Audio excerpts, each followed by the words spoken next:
You know I love rental properties. Why? Because rental properties can be one of the most powerful tools for building wealth. But if you're not careful, they'll turn into alligators. And I don't mean the fun kind that you get to play with when you're playing golf in Florida. I'm talking about the soul-sucking, cash-sucking monsters that eat your wallet, your returns, and your sanity.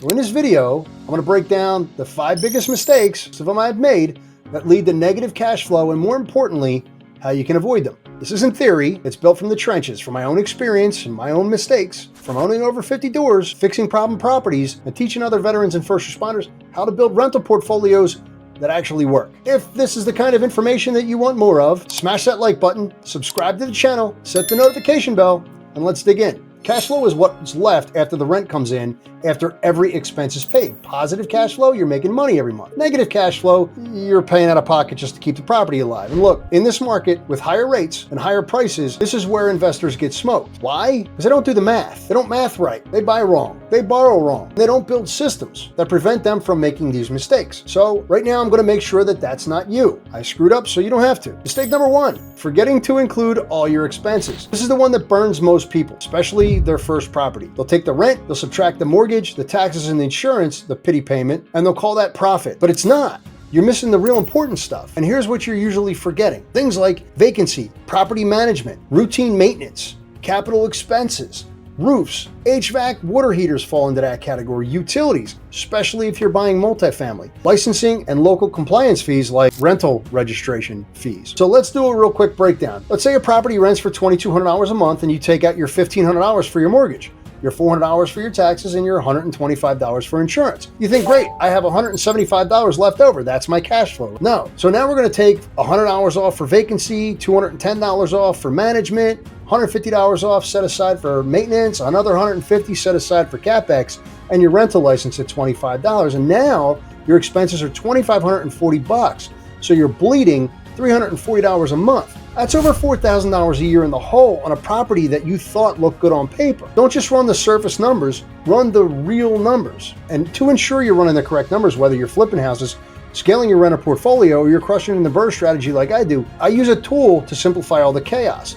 That tool is Flipper Force. That's where this comes in. I've been in your shoes trying to keep it all together, but now I really do use Flipper Force for every single rehab project and deal analysis. And it's an all-in-one platform built specifically for real estate investors by real estate investors. So with Flipper Force, you can analyze deals like a pro, whether it's a flip, a buy and hold, or a BRRRR property. You can estimate your rehab costs accurately so you never blow your budget. You can plan your project schedules from start to finish and stay on track. And you can even track expenses in real time. So there's not going to be a financial surprise. Last, you can organize your photos and your documents, keeping everything in one place. I use Flipper Force because it streamlines my processes, it saves me time, and it keeps me running my business smoothly. I've used it for flips, BRRRR deals, and rental property analysis, and it's been a total game changer. If you're ready to see for yourself, do me a favor, click the link in the description below, sign up for 30 days free, and if you do sign up, you get a 25% discount on your fees. Trust me, this is a tool that's going to take your real estate investing to the next level, and the link is in the description below. Mistake number 2, you buy an older property just because it's cheap. I get it. Look, $30,000 for a house looks like a steal, but ask me how that worked out for me. I bought a 1920s house, rented it for $1,450 a month, seller financed it, looked like a great cash flowing deal on paper.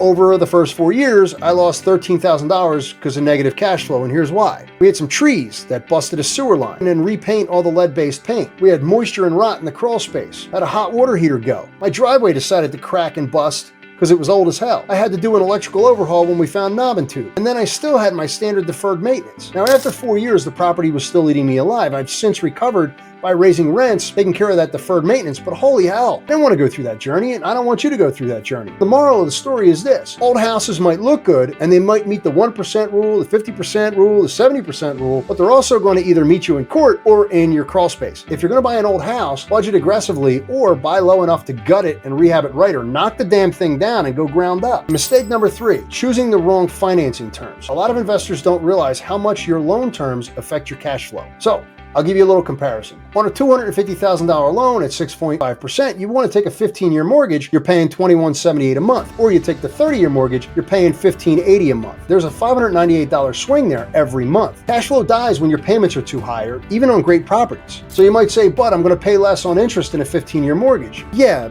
but you're also not going to be able to breathe. I prefer a 30-year loan, and if I want to pay it down faster, I'll just make extra payments. And when you buy more rental properties, you can do that and snowball that shit. Also, let's talk seller financing. If I can get a seller to finance this deal at 4.5% instead of 6.5%, that drops my payment even less to $1,267. So that's over $300 more per month in extra cash flow without having to change the property at all. Same with private lenders. You can negotiate interest-only terms, balloon payments, delayed principal. Financing isn't just a form, it's a lever. And like Archimedes said, if I stand in the right place, I can move the earth if the leverage is right. So use it. Mistake number 4 is not putting enough money down. I know some of you're not going to like this because it's going to kill your cash on cash return. But sometimes 20% down, it just isn't enough. On a $300,000 property, 20% down is $60K, which makes your mortgage around $1,600 a month. What if you doubled that? What if you put down $125? Your payment drops to about $1,160. That's a $440 a month swing. And that could be the difference between going out every Saturday and eating steak or staying at home and eating ramen. Maybe you don't have that kind of cash. That's fine. Tony Robbins says you don't lack resources, you just lack resourcefulness. So go find it. Bring on a partner. Use seller credits. Offer equity for capital. Hunt for undervalued deals. Don't try to force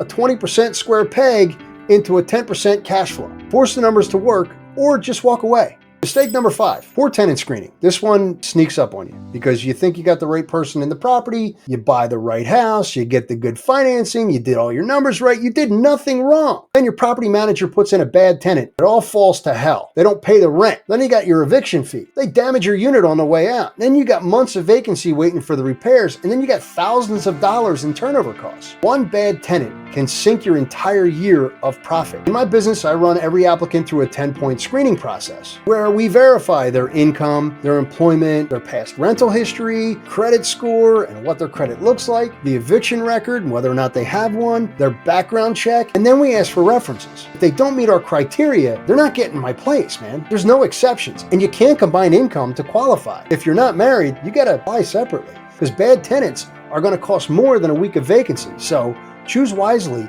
and act like this is a business, because it is. All right, let's wrap this up. The 5 biggest cash flow killers. Mistakes I don't want you to make. Forgetting hidden expenses. Buying old properties without setting aside CapEx and maintenance. Financing with short terms or high interest. Undercapitalizing your down payment. And then letting the bad tenants in the door. Cash flow doesn't just happen here. You gotta plan for it. You gotta structure your deals.